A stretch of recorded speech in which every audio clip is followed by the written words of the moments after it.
দেবযানী দেবী এবং জয়ন্তবাবুর পরিবার খুব দারিদ্র্যের মধ্যে জীবন কাটাতো। 2 ছেলে ও 1 মেয়ে নিয়ে মোট 5 জনের পরিবার। রঘু কণিকা নামে একটি মেয়েকে পছন্দ করত। কণিকার পরিবার খুব একটা ধনী না হলেও মোটামুটি সচ্ছল ছিল। মেয়ের বাবা অনিল বাবু মেয়েকে খুবই ভালোবাসতেন। মেয়ের পছন্দের কথা শুনে বিয়েতে আর আপত্তি করেন না। বিয়ের পর নতুন বউ শ্বশুরবাড়িতে আসে এবং ভাঙা শ্বশুরবাড়ি দেখে মনে মনে বলে, রঘুর বাড়ির এই অবস্থা, কিন্তু ও তো আমাকে আগে কখনোই এসব বলেনি। কি আর বলতো, বললে ওর নিজের মান সম্মানিত ছোট হতো। যাই হোক, এখন আর কি করা যাবে, যেমন ভাগ্যে লেখা আছে সেরকমই তো হবে। কি হলো বৌমা, দাঁড়িয়ে দাঁড়িয়ে কি চিন্তা ভাবনা করছো? তোমার শ্বশুর বাড়ি কিন্তু এরকমই। তোমার বাবা তোমাকে সারা জীবন ভালো মন্দ খাইয়েছে, ভালো ঘরে রেখেছে। শ্বশুর বাড়িতে এসে তুমি এরকম পরিবার আর পরিবেশ দেখছো। আমি জানি মনে মনে হয়তো তোমার খারাপ লাগছে, কিন্তু পরিস্থিতি এরকম যে এই মুহূর্তে বাড়ি তৈরি করার মতো আর্থিক অবস্থা আমাদের নেই। উপরওয়ালা যদি সেরকম দিন দেয় তাহলে আমরা অবশ্যই থাকার উপযুক্ত একটা বাড়ি বানিয়ে নেব। বৌদি, মানছি তোমার বাপের বাড়ির লোকেরা তোমাকে অনেক সচ্ছলতাই তোমাকে মানুষ করেছে, কিন্তু তা বলে তোমার শ্বশুর বাড়ি যে একেবারে খারাপ এরকম কিন্তু নয় বৌদি। আমরা গরিব হতে পারি, তবে আমাদের মন অনেক বড়। আশা করি তুমি এখানে ভালোই থাকবে। বৌমা, প্রথম দিনেই তুমি এইসব চিন্তা ভাবনা নিয়ে বসে পড়েছো। পরিস্থিতি যখন ঠিক হবে তখন তোমার বাপের বাড়ির মতোই পরিবেশ তুমি পেয়ে যাবে। এখন একটু কষ্ট সৃষ্টে দিন কাটিয়ে নাও মা। মা, আপনি এসব কেন বলছেন? আমি তো এত কিছু ভাবিনি।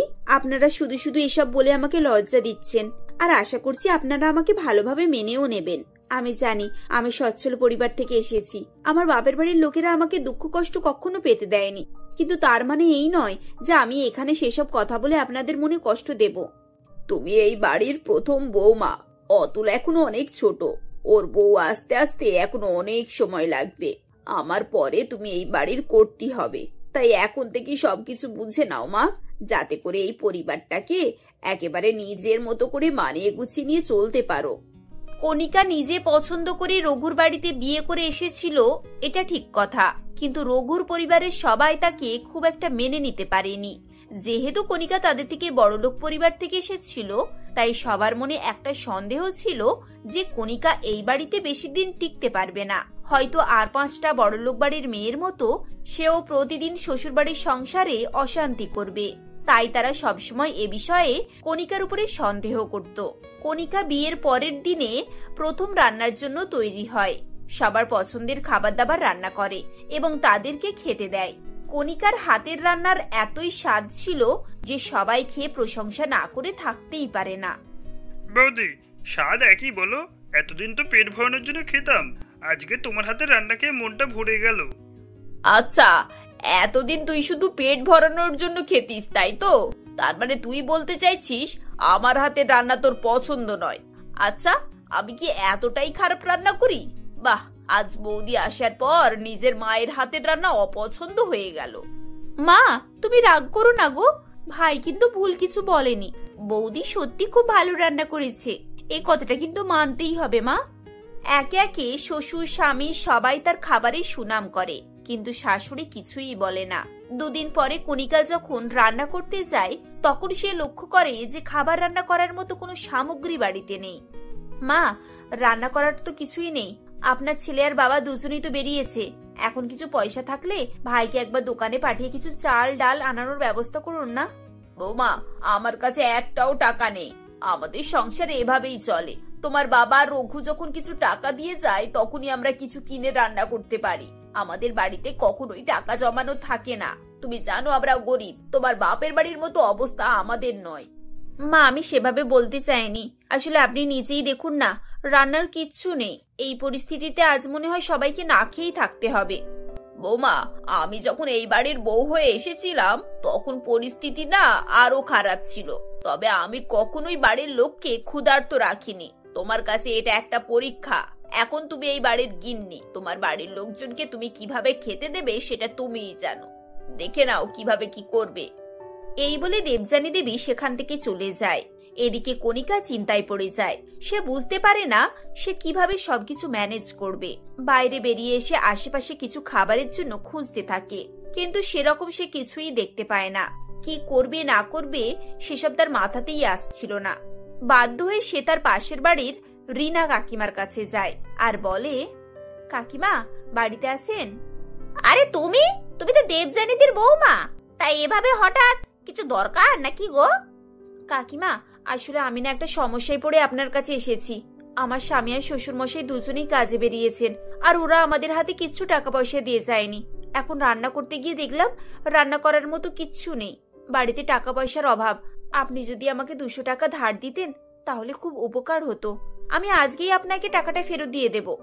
কণিকার কথা শুনে রিনা কাকিমা তার মুখের দিকে কিছুক্ষণ স্থিরভাবে তাকিয়ে থাকেন, তারপরে বলে, আচ্ছা ঠিক আছে, তুমি আমার প্রতিবেশীর প্রথম বৌমা, প্রথমবার আমার বাড়িতে এসেছো, কিছু চাইছো, এই জন্য আমি তোমাকে 200 টাকা দিচ্ছি। দাঁড়াও, আমি টাকাটা আনছি, নিয়ে যাও। কিছুক্ষণ পর রিনা দেবী কণিকার হাতে 200 টাকা দেন এবং কণিকা বাজারে চলে যায়। সেখানে গিয়ে সে চাল ডাল কিনে বাড়ি ফেরে। আজ তো কোনো রকম ভাবে ধার করে এসব কিনে নিলাম, কিন্তু রোজ রোজ এভাবে লোকজনের কাছে ধার করে এই জিনিস কিনে কি করেই বা সংসারের লোকজনদের পেট ভরানো যায়। সেদিন রান্নাবান্না করে কণিকা সবাইকে খাওয়ায়। সন্ধ্যাবেলা তার স্বামী এবং শ্বশুরমশাই ফিরে আসে এবং কণিকার হাতে টাকা রাখে। টাকা নিয়ে কণিকা প্রথমে তার প্রতিবেশীর কাছে যায় এবং ধার শোধ করে। পরের দিন কণিকা বাইরে ঝাঁট দিচ্ছিল, এমন সময় সে লক্ষ্য করে বাড়ির পেছন দিকে একটি সেলাই মেশিন পড়ে রয়েছে। সেটিকে দেখে কণিকা বলে, আরে এখানে সেলাই মেশিন পড়ে রয়েছে, এটা কার মেশিন? আর এভাবে এখানে পড়ে আছে কেন? আচ্ছা বৌদি, তুমি তখন থেকে দাঁড়িয়ে দাঁড়িয়ে ওখানে কি দেখছো গো? মা তোমাকে কখন থেকে ডাকছে, ঘরে এসো। হ্যাঁ যাচ্ছি। কণিকা ঘরের ভেতরে যায় এবং দেখে তার শাশুড়ির পা থেকে রক্ত বেরোচ্ছে। এ বাবা, এ কি করে হলো? আপনার পা থেকে তো রক্ত বেরোচ্ছে, কিভাবে লাগলো মা? ও মা, একবার ছাদের উপরটা ভালো করে দেখো তো, ওখান থেকে মাটির ঢেলা ছেড়ে ছেড়ে নিচে পড়ছে, আমার পায়ে পড়ে চোট লেগেছে। বৌদি, বাড়িতে তো মলম ওষুধ কিচ্ছু নেই, কিভাবে এই চোটের ব্যবস্থা করা যায় বলো না গো। তোমরা চিন্তা করো না, আমি দেখছি বাইরে কিছু ভেষজ গাছপালা আছে কিনা, ওগুলো দিলে রক্ত পড়া এক্ষুনি বন্ধ হয়ে যাবে। কণিকা বাইরে ছুটে গিয়ে কিছু জংলি লতা গাছের পাতা ভেঙে নিয়ে আসে এবং সেগুলোকে বেটে শাশুড়ির পায়ে লাগিয়ে দেয়। তারপর কাপড় ছেঁড়া দিয়ে ভালো করে বেঁধে দেয়। এসব করার পর কণিকার মাথায় চিন্তা আসতে থাকে যে কি করে সে বাড়ির ছাদ মেরামত করবে। এত সব কিছু করতে হলে অনেক টাকা পয়সার দরকার। এদিকে তার স্বামী এবং শ্বশুর মশাই খুব অল্প মাইনের কাজ করেন, যাতে করে সংসার চালানোই দুঃসাধ্য। বাকি কাজকর্ম করাবে কি করে? রাতের বেলা খেতে গিয়ে কণিকা বাইরের সেলাই মেশিনের কথাটা জিজ্ঞাসা করে। তখন পুতুল বলে, ও ওই মেশিনটা, ওটা তো দাদার। আসলে আমার দাদু খুব বড় মাপে দর্জি ছিলেন, বাবাও দর্জির কাজ ভালো জানেন। বাবার থেকে দাদা শিখেছিল, আর দাদার থেকে আমি। মাও সেলাইয়ের কাজ পারে, তবে ওসব কাজ না খুব ঝামেলার, সময় দিতে হয়, পরিশ্রম দিতে হয়, সেজন্য আমরা ওসব তুলেই দিয়েছি। এখন দাদার বাবা ফ্যাক্টরিতে কাজ করে যেটুকু ইনকাম করে তাতেই আমাদের সংসার চলে। কিন্তু পুতুল, সংসার চলছে কোথায় বলো তো? আমি বলতে চাইছি যে এরকম ভাবে তো আর চললে হবে না। বাড়ির অবস্থাটা দেখো, কিছু না কিছু তো একটা করতেই হবে বলো। হ্যাঁ বৌদি, আমিও বুঝতে পারছি তোমার এসব দেখে খুব খারাপ লাগে বলো, কিন্তু দাদা যদি এসব না করতে চায় তাহলে আমরা কি করব বলো তো? রাজি না হয় মানে? কিসের জন্য রাজি হবে না? কি বলছো পুতুল? আমার তো কিছু মাথায় আসছে না। বৌদি, দাদা শুরু থেকেই একটু কুড়ে ধরনের। তোমার সঙ্গে দাদার বিয়ে হওয়ার আগে দাদা কিছুই করতো না, কখনো সকালে টুকটাক কিছু কাজ করতো, হয়তো ওই কয়েকশো টাকা ইনকাম করতো। মা দাদাকে সারা জীবন বলতো যে ভালো করে ইনকাম করে সবকিছু ঠিক করে তারপরে বিয়ে করতে, কিন্তু দাদা তো মায়ের কোনো কথাই শোনেনি। দাদার হাতে সেলাই খুব ভালো, তাই মা নিজে সেই সম্বল কানের দুলগুলো বিক্রি করে দাদাকে এই সেলাই মেশিনটা কিনে দিয়েছিল। আশা করেছিল দাদা এবার হয়তো আমাদের পরিবারের দুঃখ মেটাবে, আর দাদা মায়ের সেই আশাও ভেঙে দিয়ে হুট করে তোমাকে বিয়ে করে নিয়ে চলে এসেছে। এজন্যই তো মা তোমার উপরে রেগে থাকে। মায়ের চিন্তা তুমি বড়লোক বাড়ির মেয়ে, আমাদের মতো গরিব বাড়ির সংসারে তুমি কত কষ্ট দুঃখ পাবে সে কথা দাদা চিন্তা করলো না, তাই মা ওর আগের চুটে তোমার সঙ্গে ওরকম ব্যবহার করে। ননদের মুখে এসব কথা শুনে কণিকার কাছে সবকিছু জলের মতো পরিষ্কার হয়ে আসছিল। তার শাশুড়ির জন্য তার মনে অনেক শ্রদ্ধা জন্মায়। এরপর সে জঙ্গলে যায় এবং কিছু কাঠ কেটে নিয়ে আসে। বাড়ির ভাঙা ছাদটাকে মনের মতো করে। সন্ধ্যাবেলা স্বামী এবং শ্বশুরমশাই ফিরে এসে এই অবস্থা দেখে বলে, আরে বাহ, বাড়ির ছাদটা পুরো মেরামত হয়ে গেছে। আমি তো আজ সারাদিন এই নিয়ে চিন্তা করছিলাম। এখন আমি নিশ্চিন্ত, কিছুদিন বেশ ভালোই কাটবে। এ নিয়ে আর চিন্তাও করতে হবে না। তোমরা নিশ্চিন্তে কাটালে তো আর হবে না, আমাকেও তো নিশ্চিন্ত হতে হবে। দেখো, একটু আধটু মেরামতের কাজ করে লোকের কাছে চেয়ে ধার করে একটা দিন কাটানো যায়, কিন্তু এভাবে সারা জীবন কাটানো যায় না। আমি কখনো এরকম পরিবেশে থাকিনি, তাই আমার এখানে খুব সমস্যা হচ্ছে। এরকম চলতে থাকলে আমি আর এখানে কিন্তু থাকতে পারবো না। কণিকা, প্লিজ এভাবে বলো না। আমিও চেষ্টা করছি, দেখছি কিভাবে কি করা যায়। সে তুমি কিরকম কি চেষ্টা করছো না সেটা আমি ভালোভাবেই দেখতে পাচ্ছি। এতদিন তো বিয়ে হয়ে গেছে, তুমি তো কিছুই করনি। কোন রকমের কষ্টে সৃষ্টি শুধু আমরা পেট ভরাচ্ছি। এইভাবে তো আর জীবন চলে যাবে না। তোমাকে তো একটা কিছু ভাবতেই হবে, ভবিষ্যতের কথা ভাবতে হবে, নিজের ভাই বোনের কথা, বাবা মার কথা ভাবতে হবে। এভাবে কণিকা রঘুকে অনেক রকম ভাবে বোঝায়। কণিকার কথা শুনে দেবযানী মনে মনে খুবই খুশি হয়। রঘু বুঝতে পারে যে তাকে এবার সত্যি সত্যি তার পরিবারের জন্য কিছু একটা করতে হবে। সবাই মিলে আলোচনায় বসে এবং ঠিক করা হয় যে কণিকার গয়নার কিছুটা দিয়ে আরো দুটো মেশিন কিনবে। তারপর একটা আটচালা বানিয়ে সেখানে কাপড় সেলাইয়ের ব্যবসা শুরু হবে। দেখতে দেখতে কয়েকদিনের মধ্যেই আটচালা তৈরি হয়ে যায় এবং 3টে মেশিন নিয়ে কাজ শুরু হয়। কণিকা এবং তার শাশুড়ি সারাদিন বাড়ির কাজ করে বাকিদেরকে সাহায্য করত। এদিকে বাকি আর 4 জন সদস্য হাফ টাইম করে সেলাই করত এবং হাফ টাইম করে প্যাকেট করত। কিছুদিনের মধ্যেই তাদের ব্যবসা বেশ ভালো দাঁড়িয়ে যায়। প্রথমে লোকাল কাজ করতে করতে তারা স্কুলের ড্রেস তৈরির কন্ট্যাক্ট পায়। ধীরে ধীরে হাসপাতালের ইউনিফর্ম, পুলিশের ইউনিফর্ম, এরকমই বহু কাজ তারা পেতে থাকে। কয়েক মাসের মধ্যে তাদের অবস্থা ফিরে যায়। বৌমা, সত্যি তুমি আমার বাড়ির প্রথম বৌমা এবং সেরকমই কাজ করেছো। আমি প্রথম থেকেই তোমার উপর অসন্তুষ্ট ছিলাম, কিন্তু আমার মনের ভিতরে অনেক ভয় ছিল বৌমা। আমার ছেলেটা ভুল করছে জেনেও আমি তাকে শোধরাতে পারছিলাম না, কিন্তু তুমি সেটা করে দেখিয়েছো। আজ আমি গর্ব করে বলতে পারি যে আমার ছেলে তার জীবনে সব থেকে ভালো কাজটা করেছে তোমাকে বিয়ে করে। সত্যি তুমি আমার বাড়ির লক্ষ্মী। মা, আপনার মনের ইচ্ছে জানতে পারলে হয়তো আমি এটা করতে পারতাম না। আপনার আর বাবার আশীর্বাদ পেয়ে আমরা এত দূর এগোতে পেরেছি। আশা করছি ভবিষ্যতে আমরা আরো অনেক বড় হব। আমাদেরকে আবার সামনে বোনের বিয়ে দিতে হবে। বিয়ের কথা শুনে পুতুল লজ্জা পেয়ে যায়। দেখতে দেখতে 2 বছর কেটে যায় এবং একটি ভালো পাত্র দেখে খুব ধুমধাম করে পুতুলের বিয়ে হয়। এদিকে কণিকা তার শ্বশুর শাশুড়ি, স্বামী, দেওরকে নিয়ে সুখে শান্তিতে বসবাস করতে থাকে।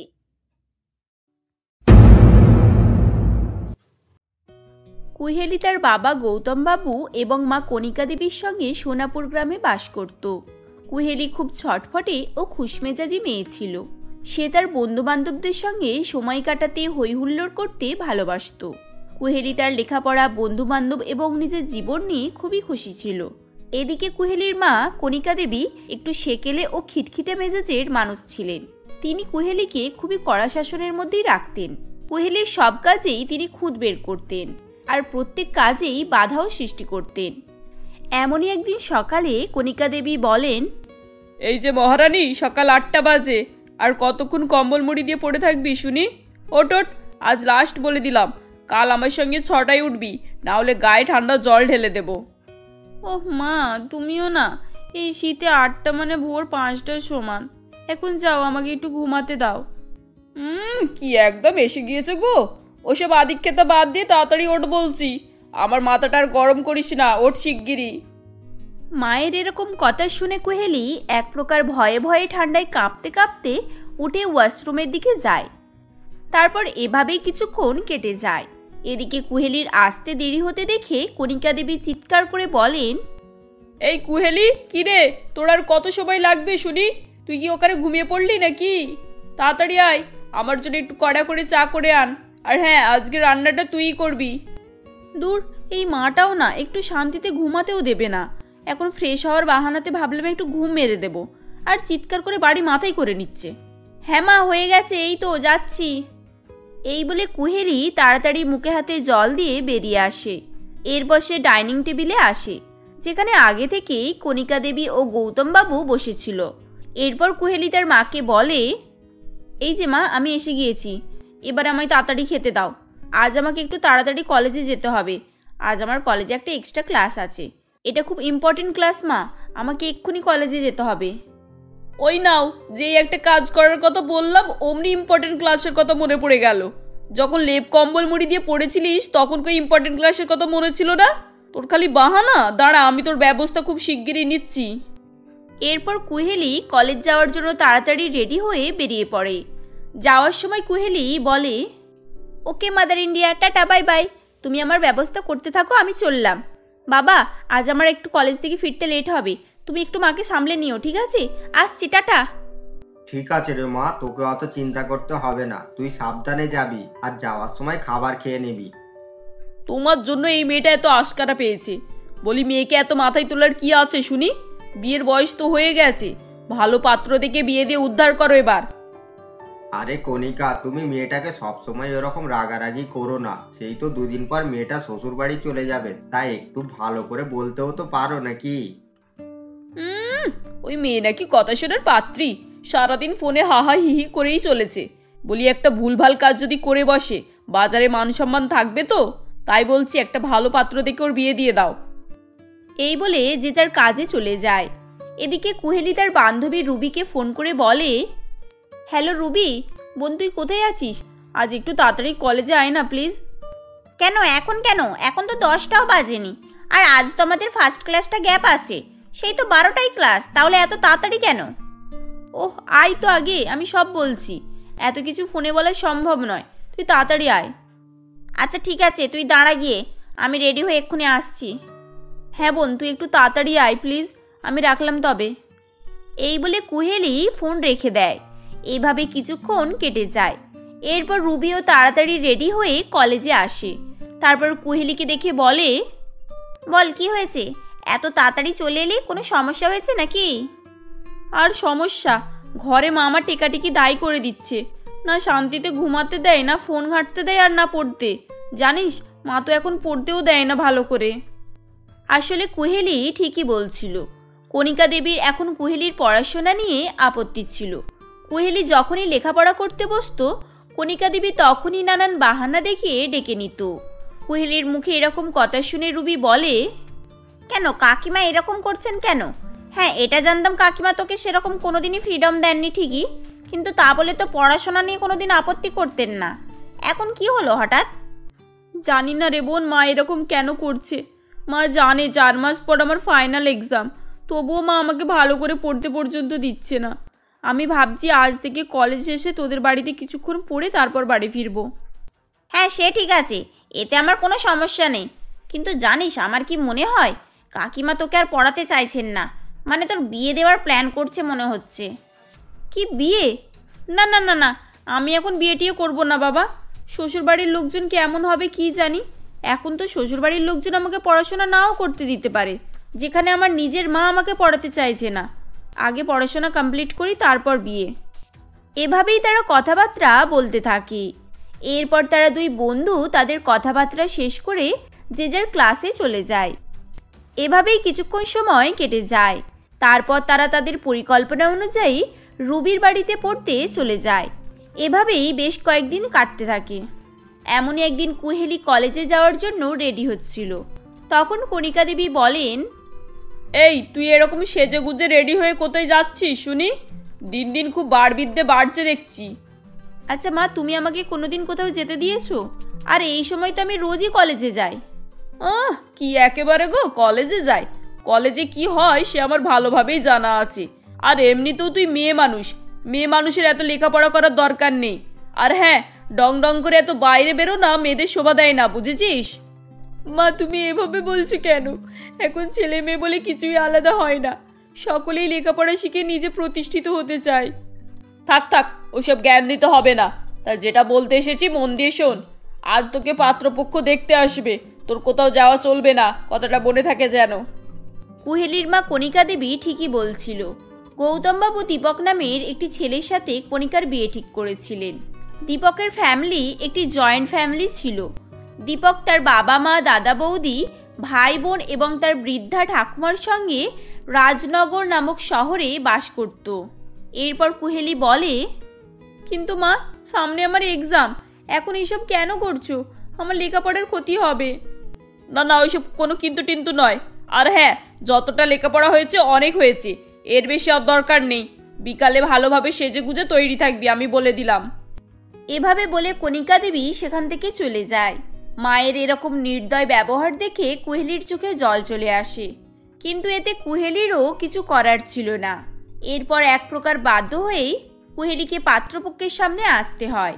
কুহেলিকে দেখে দীপক ও দীপকের বাড়ির সকলেরই তাকে পছন্দ হয়ে যায়। এরপর কয়েকদিনের মধ্যেই কুহেলির অনিচ্ছা থাকা সত্ত্বেও দীপকের সাথে বিয়ে হয়ে যায় এবং কুহেলি শ্বশুরবাড়িতে যেতে বাধ্য হয়। এদিকে কুহেলি তার শ্বশুরবাড়ি নিয়ে খুবই চিন্তিত ছিল। সে মনে মনে ভাবে, হে ঈশ্বর, এখন আমি কি করব? এত লোকজনকে কীরকম মনের আমি কিছুই জানি না। আমি কি করে অ্যাডজাস্ট করব কি জানি। কি হলো কুহেলি, তোমার মুড এরকম অফ কেন? তোমার কিছু হয়েছে নাকি? মানে তোমার শরীর খারাপ হয়নি তো? না না, আমি ঠিক আছি। মানে ওই একটু চিন্তা ভাবনা হচ্ছিল। ও আচ্ছা, বুঝেছি। তুমি এখানে এসে এখানে নতুন লোকজনদের দেখে ভয় পাচ্ছ, তাই তো? তাহলে শোনো, আমাদের জয়েন্ট ফ্যামিলি বটে, কিন্তু প্রত্যেক মানুষই খুব ভালো। আর তুমি দেখবে ওরা তোমাকে অনেক ভালোবাসবে, তোমার কোনো সমস্যাই হবে না, বুঝেছো? দীপক এভাবে বুঝিয়ে বললে কুহেলি একটু শান্তি পায়। এভাবেই সেই রাতটা কেটে যায়। পরের দিন কুহেলি ভয়ে ভয়ে সকাল 5টায় ঘুম থেকে উঠে বাড়িঘর পরিষ্কার পরিচ্ছন্ন করে রান্নাঘরে যায়। এরপর সে তাড়াহুড়ো করে থালা বাসন মাজতে থাকে। ঠিক তখনই হঠাৎ করে তার হাত থেকে একটি কাঁচের গ্লাস পড়ে গিয়ে ভেঙে যায়। গ্লাস ভাঙার আওয়াজ পেয়ে কণিকার বড়জা শর্মিলা ও শাশুড়ি পল্লবী দেবী সেখানে আসে। তাদেরকে সেখানে আসতে দেখে কণিকা খুব ভয় পেয়ে যায় ও সে বলে, মা, বৌদি, আমি ইচ্ছা করে গ্লাসটা ভাঙিনি, ভুল করে হাত ফসকে পড়ে গিয়েছে। আরে বৌমা, সে না হয় ঠিক আছে, তা তুমি এত সকালে এখানে কি করছো? এখন তো খুব ঠান্ডা পড়েছে, তা এত ঠান্ডায় কে তোমায় এইসব করতে বলেছে? শাশুড়ির এরকম সহজ সরল কথা শুনে কণিকার দুশ্চিন্তা দূর হয়। এরপর সে কান্না থামিয়ে বলে, আসলে মা, আমার ঘুম ভেঙে গিয়েছিল, তাই ভাবলাম সংসারের কাজগুলো সেরে রাখি, আর সেই তো আমাকে এগুলো করতেই হবে। আরে বাবা, তোমাকে একাকে কে করতে বলেছে? তাহলে আমরা এই বাড়িতে কিসের জন্য আছি? আর এই যে মা, আপনিই কিছু বলুন। হ্যাঁ ছোট বৌমা, সে না হয় একদিন করেছো, ঠিক আছে। আর শোনো, তোমার মা যদি এরকম কিছু শিখিয়ে থাকে যে শ্বশুরবাড়িতে সকাল সকাল উঠে কাজ কাম করতে হয়, সেই সব কথা ভুলে যাও। আর কাল থেকে এত সকালে উঠতে না দেখি, ঠিক আছে? পল্লবী দেবীর কথা শুনে কুহেলি অনেক খুশি হয়ে যায় আর তার মন থেকে কিছুটা হলেও ভয় কেটে যায়। এরপর তার বড়জা বলে, তা উঠেই যখন পড়েছো ভালোই হয়েছে। আজ তো রান্নাঘরের প্রথম দিন, তোমাকে সকলের পাতে ভাত দিতে হবে। চলো চলো, অনেক কাজ আছে, আমি তোমার কাছে হাত লাগাই। হ্যাঁ বৌদি, চলো রান্নার জোগাড়টা শুরু করি, না হলে অনেক দেরি হয়ে যাবে। এই, তুমি আমাকে বৌদি নয় দিদি বলবে, ঠিক আছে? তাহলে সম্পর্ক আরও গভীর হবে আর মজবুত হবে। হ্যাঁ। বড় জায়ের মুখে এরকম কথা শুনে কুহেলির মন থেকে শ্বশুরবাড়ির নির্যাতনের ভয় সরে যায়। এভাবেই হাসি মজা করতে করতে তারা তাদের কাজকাম সারতে থাকে। কিছুক্ষণ পর তারা সকলের জন্য ব্রেকফাস্ট তৈরি করে ফেলে। এরপর সকল ব্রেকফাস্টের জন্য টেবিলে বসে অপেক্ষা করতে থাকে। তখন দীপকের ঠাকুমা কুহেলিকে বলে, ছোট বউ, আগে তোর এই ঠাকুমাকে খেতে দে, দেখি আমার ছোট বউয়ের হাতের খাবার কেমন হয়েছে। কুহেলি এক প্রকার ভয়ে ভয়েই সকলকে এক এক করে খেতে দেয় আর মনে মনে বলে, হে ভগবান, খাবারের স্বাদে কোনো রকম গড়বড় না থাকে, তুমি একটু দেখো, আর ঠাম্মির যেন পছন্দ হয়। কুহেলির ভাবনা শেষ হতে না হতেই ঠাকুমা বলে ওঠেন, এটা রান্না হয়েছে, সবজি কালি নুনে পোড়া, এটা হালুয়া খাচ্ছি না মধু খাচ্ছি কি জানি, যত চিনি সব ঢেলে দিয়েছিস না কি রে? তোর মা তোকে এই রান্না শিখিয়েছে বুঝি? ঠাকুমার এরকম নিন্দা শুনে কুহেলির চোখে জল চলে আসে। তাকে কাঁদতে দেখে ঠাকুমা বলেন, আরে বোকা মেয়ে, কাঁদার কি আছে? যদি খারাপও রান্না হয় তাতে কি আছে শুনি? মানুষ তো ভুল করতে করতেই তবেই শিখতে পারে নাকি? ঠাম্মি, আমি ভালো করে এবার থেকে রান্না করব, আর তুমি একটু অপেক্ষা করো, আমি অন্য কিছু বানিয়ে আনছি। আরে আরে, কোথাও যেতে হবে না, আমি তোর সঙ্গে মজা করছিলাম।